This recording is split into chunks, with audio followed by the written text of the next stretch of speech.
Officer Michael Harper was a seasoned police officer in the small town of Ashtonville. At 42 years old, Michael had seen more than his fair share of crime, hardship, and conflict. He had grown up in a conservative household where respect for authority was paramount, and over the years he had developed a rigid sense of right and wrong.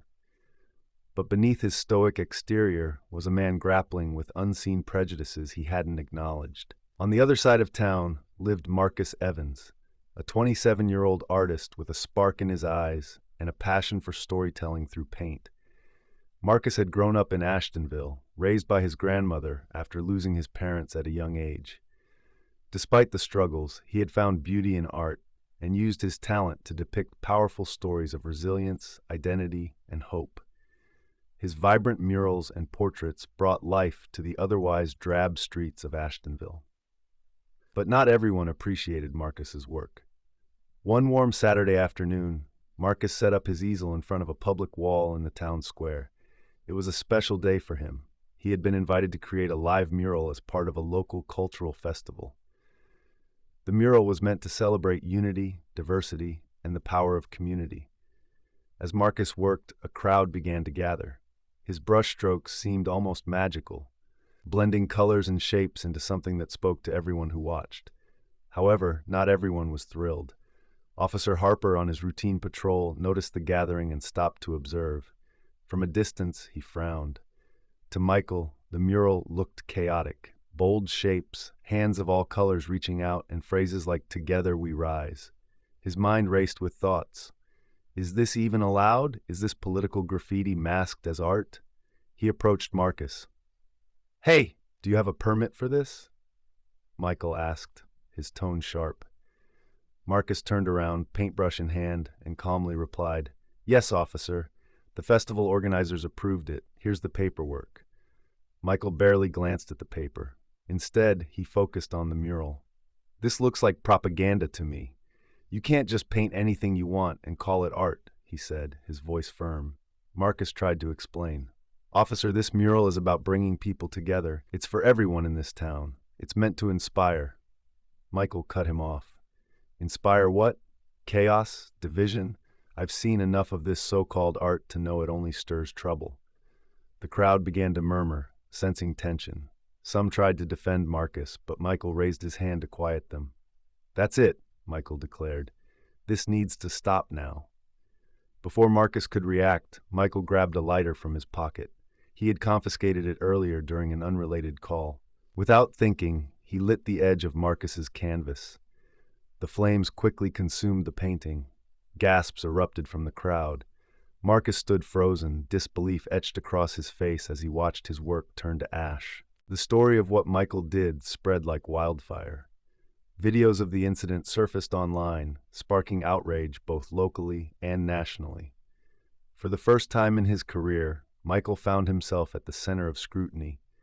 People protested outside the police station, demanding accountability. Michael was placed on temporary leave while the department investigated.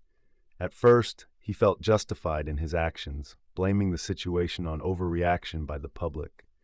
But deep down, doubt began to creep in.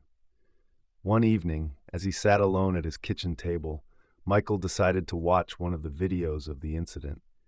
For the first time, he saw himself not as an authority figure, but as the aggressor. He saw the pain on Marcus's face and heard the voices of the crowd pleading with him to stop. Michael realized he hadn't just burned a painting. He had destroyed something that held meaning for an entire community. Weeks later, Michael received an unexpected invitation. Marcus wanted to meet him. Reluctantly, Michael agreed. They met at Marcus's studio, a small but vibrant space filled with half-finished paintings, sketches, and sculptures. Marcus greeted Michael with a calm yet determined expression.